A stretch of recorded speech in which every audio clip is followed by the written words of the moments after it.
Researchers are taking 3D printing to a whole new level by creating robots with bones, ligaments, and tendons.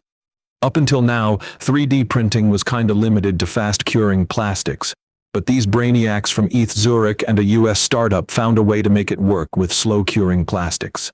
Why does that matter? Well, these slow-curing plastics are like the superheroes of the 3D printing world. They're more elastic, durable, and robust, opening up a whole new world of possibilities for soft robotics. Now, here's the cool part.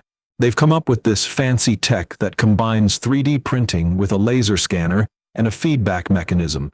Instead of the usual layer-by-layer approach, they've added a 3D laser scanner that checks each printed layer for irregularities. And get this, instead of fixing those irregularities after each layer, they adjust the next layer in real time.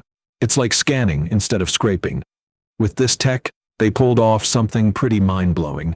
They printed a robotic hand with bones, ligaments, and tendons, all made of different polymers at the same time. They used slow-curing thiolene polymers that have fantastic elastic properties and bounce back to their original state faster after bending. Perfect for creating the flexible parts of the robotic hand. Why does this matter, you ask? Well, soft robots, like this hand they've crafted, have some major perks.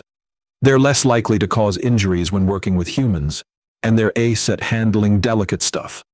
The brains behind this operation are the ETH Zurich researchers, and a US spin-off called Inkbit. They've not only developed this cool printing technology, but also have plans to offer a 3D printing service using it. Imagine ordering up a robot hand just like you'd order a pizza. Well, maybe not exactly, but you get the idea. So, 3D printing is evolving, and now we can print robots with bones and stuff. The future is now, my friend.